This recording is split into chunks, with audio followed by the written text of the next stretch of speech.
Sveiki! Mani sauc dr. Jāna Janovska, es esmu dermatologs un preventīvās medicīnas ārsts. Un es sveicu jūs savā YouTube kanālā, kur mēs runāsim par skaistumu un veselību. Šodien es gribu pieskarties ļoti aktuālai, interesantai tēmai un parunāt par ādas kopšanas līdzekļiem un top ingredientiem, kas, manuprāt, ir visefektīgāki, ja mēs runājam par ādas kopšanu. Tik tiešām līdz ar trendiem un līdz ar gadiem mēs sastopamies vēl ar jaunākiem un jaunākiem interesantiem ingredientiem, interesantiem sastāviem, arī kaut kādiem sastāviem, ko mēs agrāk nezinājām, bet ir diezgan inovatīvi un mēs īsti nesaprotam, kāds ir, teiksim, mērķis vai kāds ir patoģenētiskais mehānisms, kurš arvien vēl tiek tikai pētīts. Piemēram, ja mēs runājam par DNS līmenī vai epiģenētiskiem faktoriem, vienmēr sakot, mazāk teorijas, iesim praksē. Un pirmais no preparātiem un aktīviem ingredientiem, ko es gribētu nosaukt, ir bakuhiols. Bakuhiols ir augu izcelsmes retinolam līdzīgs aģents, un kā mēs zinām, retinols ir vienkārši super varonis, kurš palīdz mums cīnīties ar krumbām un arī diezgan tāds nopietns ādas reģenerators. Bakuhiols darbosies daudz maigāk un arī nebūs tik ļoti agresīvs. Līdz ar to pat jūtīgām, sensitīvām ādām viņš būs diezgan drošs. Bakuhiols nebūs tik ļoti kairinošs un arī samazinās lobīšanās blakus parādības, kas ir, teiksim, tam pašam klasiskam retinolam. Otrs no mūsu listes, ko noteikti es gribētu akcentēt, ir tas pats retinols. Jo retinols, kā mēs zinām, ir tik tiešām retinols un retinoīdi ir ne tikai mūsu diezgan spēcīgi reģeneratori ādas šūnu līmenī, bet arī retinols var palīdzēt samazināt sebumu produkciju. Tātad sebums ir tauku dziedzeru fizioloģisks sekrēts, kurš mums ieļo ādu, pasargā no apkārtējās vīdes, uzlabo ādas barjeru. Un tātad cilvēkiem, kuriem ir hiperseborēja, jeb pastiprināta tauku dziedzeru aktivitāte, viņiem var būt problēmas ar pinēm un arī, teiksim, ar izsitumiem un iekaisīgiem elementiem. Retinols ir tas līdzeklis, jeb aktīvā sastāvdaļa, kas regulēs sebumu, jeb tauku izdali, kā arī palīdzēs mums sašaurināt poras un arī, teiksim, izlīdzināt ādas toni. Retinols tik tiešām tiek atzīts kā jaunības viens no aktīvākajiem ingredientiem, jeb jaunības eliksīriem. Taču vairākiem cilvēkiem retinola ikdienas bieža lietošana vai arī lietošana augstās koncentrācijās var kairināt, līdz ar to esiet ļoti uzmanīgi. Retinols tiek pielietots dažādās procentos, tātad dažādās intensitātēs, teiksim, ir gan mājas kopšanas retinols saturošie krēmi un elementi, tas varētu būt sērums, tas varētu būt kāds vieglāks krēms vai biezāks krēms atkarībā no ādas tipa. Gan arī kosmētiskos un dermokosmētiskos kabinetos pielietojams retinols, kurš jau būs daudz aktīvāks. Kā arī mēs zinām, var būt retinola esences, tas, kad ir koncentrācija daudz augstāka, un tad tur jābūt ļoti uzmanīgiem. Mēs atceramies, pielietojot retinola saturošos krēmus, no rīta obligāti ir jāuzliek SPF saules aizsardzības līdzeklis, jo retinols izraisa fotojūtību, ja fotosensitivitāti. Tādā veidā paaugstināt pigmentācijas rašanos risku. Tātad jūsu āda ir jūtīgāka uz saulīti nekā, ja jūs nelietot retinolu iepriekšējā vakarā. Ja jūs lietojat retinolu, no rīta lūdzu sunbloks, SPF 50, un tad jūs esat drošāk. Kā arī retinolu bieži vien mēs lietojam sezonāli. Tas nozīmē, ka rudens-ziemas periods ir īstais periods, kad var pastrādāt intensīvāk ar ādu, dziļāk, un tātad pastimulēt ādas reģenerāciju. Trešais ir tāda specifiska grupa, jeb saucās epiģenētiskie aģenti, DNS modifikātori. Tas nozīmē, ka ir aģenti, jeb aktīvās vielas, kas ietekmē šūnu reģenerāciju, atjaunošanu un, teiksim, kā arī ietekmē, piemēram, atlapšanos procesus. Piemēram, ja āda ir traumēta, tad ir specifiski aģenti, kuri palīdz mums ādu atjaunot un restaurēt, reparēt. Tātad pa lielam epiģenētiski tas nozīmē, ka apkārtējās vides faktori ietekmē mūsu DNS, šūnu DNS līmenī un var izraisīt arī, teiksim, kaut kādas transformācijas, kas nevienmēr ir pozitīvas un labas. Un ieraujās mūsu 23. un 24. gadā šādi krēmi, kur ir uzrakstīts epiģenētiski aģenti, jeb DNS modifikātori. Un bieži vien mēs varam redzēt šajā sarakstē tādas aktīvās vielas kā retinoīdi, kā mēs jau runājam augstāk, ja, tātad ietekmē šūnu reģenerāciju, resveratrols, tātad spēcīgs antioksidants, C vitamīns, kurš arī ir spēcīgs antioksidants un padara šūnas veselīgākas, un arī peptīdi. Nākamais manā listē ir ļoti man mīļš aģents vitamīns C.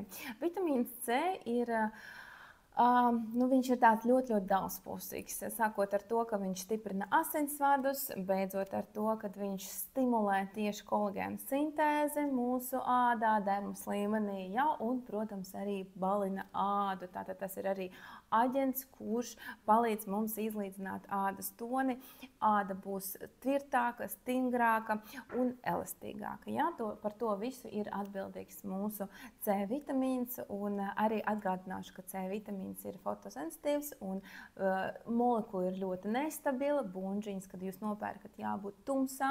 Nekādā gadījumā nedrīkst, lai pakļaujās jūsu iepakojums saules gaismam, jo viņš ātri, teiksim, struktūra ļoti ātri arī deģenerējās, degradējās un desensibilizējās. Līdz ar to savu krēmiņu liekam labāk vai nu leduskapī vai tumšā vietā, kā arī no rīta neaizmirstam par SPF, jā, jo tas pats C vitamīns var izraisīt arī fotosensitivitāti, ka jūsu āda būs jūtīgāka uz saulīti, un tieši otrādi nevis pabalināt jūsu ādu, bet padarīt vēl vairāk sensitīvu pret sauli, un jūs varat, teiksim, iedziļināties tieši pretēji nepatikšanās, jā, ka var parādīties tieši pretēji pigmentācijas plankumi. C vitamīns, tāpat kā ferulīns, kābe, resveratrols, E vitamīns, jā, tātad ir viens no spēcīgākiem antioksidantiem un tik tiešām palīdz izvadīt brīvos radikāļus, samazināt iekaisumu, padarīt tādu bālāku, balganāku, mirdzošāku, tīrāku un arī frišāku. Tā kā C vitamīns algota 4. vieta. 5. vieta, personīgi man patīk niacinamīds. Niacinamīds, jeb vitamīns B3, tas ir pazīstams, diezgan populārs ādas kopšanas listē sarakstos. Ja? Niacinamīds arī pagājušo vasaru un aizpagājušo vasaru diezgan tāds trendīgs. Vairākas līnijas ir izlaidušas B3 niacinamīda sērumus, jā, tātad vieglas struktūras, uz ūdens bāzētas aktīvās vielas, vienvārds sakot, un niacinamīds, principā, viņš palīdz gan atjaunot ādas lipīdu barjeru, gan arī uzlabo ādas mikrobiotu, tātad mikrobiomu, mikrofloru.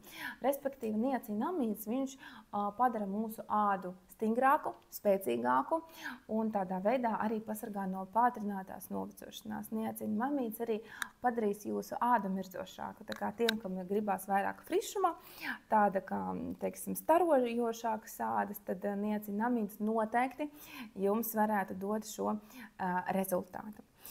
Nākamais aģents, kurš man šķiet ir ārpus jebkuriem trendiem, ir hialuronskābe. Hialuronskābe ir tik tiešām zināma molekula, mēs nevaram bez viņas, teiksim, vispār palikt nekādīgi, jā, jo viņa notura ūdeni mūsu ādā un ir 1000 reizes vienkārši jaudīgāka par savu molekulu masu un ap sevi sastāda entos ūdens molekulas un padara, teiksim, kā tādu krunciņu dzēsēju, jā, dzēšanas tāds mehānisms, tik tiešām tur, kur mēs uzliekam hialuronskābes krēmiņu vai mēs teiksim, pielietojam kādu krēmu ar hialuronskābi vai arī, teiksim, injicējam injekcijas veidā hialuronskābi, tad, protams, tā āda ir daudz tvirtāka, viņa ir mirdzošāka, viņa ir piepildīta ar mitrumu, jā, tādā veidā viņa izskatās veselīgi un var arī fizioloģiski pildīt savas funkcijas.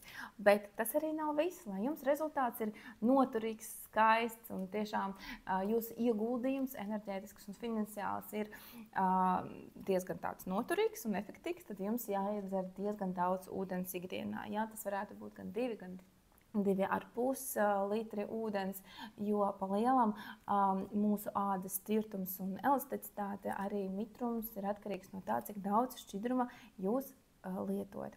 Ir tāds termins dermatoloģijā transepidermāls ūdens zudums, jeb transepidermal water loss. Tas nozīmē, ka caur jūsu ādu pastiprināti var izvadīties mitrums. Jā, tātad dehidrācija notiek, evaporācija, jā, tātad, kad pastiprināti ūdens tiek zaudēts no jūsu ādas. Un ir arī zināmi faktori, kas to izraisa. Piemēram, ilgstoša vannošanās, karstās dušas, jā, tātad smēķēšana, alkohola lietošana, bieža kafija lietošana. Tas viss pastiprina transepidermālo ūdens zudumu un jūsu āda izžūst. Tādā veidā, protams, lietojot visdārgāko krēmu, viņš jums nepalīdzēs, ja jums nebūs šie riska faktori, kas ir saistīti ar transepidermālo ūdens zudumu, arī atrisināti. Nākamais, ko gribu arī minēt, ir salicilskābe. Salicilskābe zina noteikti katrs trešais pubertātes laika tīnis, jo salicilskābe tiek pielietota gandrīz visos krēmos, kas cīnās ar akni, ar pinnēm, ar rozāciju. Jā, tātad azelīnskābe ir salicilskābe un azelīnskābe. Tātad tie ir tie līdzekļi, kas palīdz mums samazināt iekaisumu, pumpu rašanos, izsitumu, iekaisīgo ādas elementu parādīšanos, jā, un arī savairošanos. Tātad salicilskābe nolūbošs aģents un arī samazina iekaisumu ādā, kā arī var arī pabalināt jūsu ādu. Bez viņas negribās man personīgi atstāt mūsu topu, jo salicilskābe tik tiešām ir ļoti, ļoti efektīvs aģents. Nākamais ir keramīdi. Kas ir keramīdi? Jā, tātad, tie būtu jūsu ādas barjeras labākie draugi. Jā. Keramīdi ir mūsu būvmateriāls un mūsu matrica, jā, mūsu struktūra, jā, mūsu ovāls, mūsu tvirtums. Tik tiešām keramīdi ir nepieciešami mūsu ādas, teiksim, pātrinātās novecošanās agresīvai ietekmei. Jā. Tātad keramīdi tik tiešām ir pierādījuši sevi it īpaši kombinācijā ar hialuronskābi, jā, un diezgan harmoniski būtu arī ar niacinamīdu, kas dos mums gan šādu turgoru un būs arī ļoti labs, teiksim, ādas salabošanas krēms, ja ādas virsma ir bojāta, ja tad ir kaut kādas plaisas, mikro, teiksim, kaut kādas, teiksim, nepilnvērtības uz ādas, ja pēc procedūrām, piemēram, ja, tātad keramīda noteikti cika krēms, tur, kur rakstīts cika, tas ir keramīdu krēms un noteikti būs arī ļoti, ļoti efektīvs. Arī iekšķīgi mēs varam lietot dažādi keramīdu saturošos sastāvus. Ja? Nākamais manā listē ir centēla aziātika, jeb ādas nomierinātājs, ja? Jo pa lielam bieži vien es personīgi sastopos ar tādiem pacientiem, kuri vienmēr, teiksim, akcentē tādu savu simptomu, jeb sūdzību kā ādas jūtīgumu, jā, ādas netolerantu ādu, jūtīgu, sensitīvu, kuperozu ādu. Un šī centēla aziātika, viņa palīdzēs mums ādu nomierināt. Tik tiešām ļoti labs nomierinātājs, ir īpaši, ja mēs runājam par iekaisušu ādu. Jā, teiksim, viņa diezgan ātri sadziedē, samazina apsārtumu, jā, un nostiprina ādas bioloģisko barjeru. Un vēl viens manā listē aģents, jeb aktīvā viela ir peptīdi. Peptīdu kosmētika jau sen ir ieraujusies mūsu nišā. Peptide cosmetics, ja peptīdu kosmētika ir diezgan daudz, viņa ir ļoti populāra, arī kaut kur viņa pieskaita pie luksus nišas kosmētikas, taču pa lielam peptīdi ir ādas karkas, jā, tātad tādas tvirtumam un šīs īsās aminoskābes ķēdītes būtiski tieši ietekmē mūsu ādas struktūru. Ja? Tā kā peptīdu kosmētika būs it īpaši aktuāla sievietēm vecumā pēc 40, tad, kad mums ir jānotur mūsu ādas kaskāde, matrice un struktūra. Vienvārds sakot, gribu pateikt, ka, protams, ir ļoti daudz arī gudrās kosmētikas. Tas nozīmē, ka ir arī specifiski mikrobioma uzlabojošie krēmi, ir arī hormonu saturošie krēmi, arī cirkādijas ritmi ar melatonīnu krēmu saturošie sastāvi. Vienvārds sakot, tā niša un industrija ir tik ļoti attīstījusies pa pēdējiem 10-15 gadiem, ka dažreiz tu vienkārši vari apmaldīties. Taču gribās atzīmēt, ka fundamentāli ir jūsu ādas nevis vecums vai jūsu, pasas vecums, gan jūsu ādas kvalitāte un šobrīdējais stāvoklis. Jā? Tātad ar dermatologu jums ir jāapspriež, kāds ādas tips jums, kāds ādas stāvoklis un kas nepieciešams jūsu ādai. Esiet mirdzoši skaisti un veseli kopā ar mani, ar doktoru Jānu Janovsku, un neaizmirstiet, ka veselība vienmēr ir mūsu prioritāte un skaistums ir atalgojums. Tiekamies mūsu jaunajās aizraujošās semināros un arī YouTube translācijās. Kā arī uzliekat sirsniņu, uzliekat subscribe, būs ļoti daudz interesanti šajā gadā. Ar mīlestību, jūsu doktora Jāna.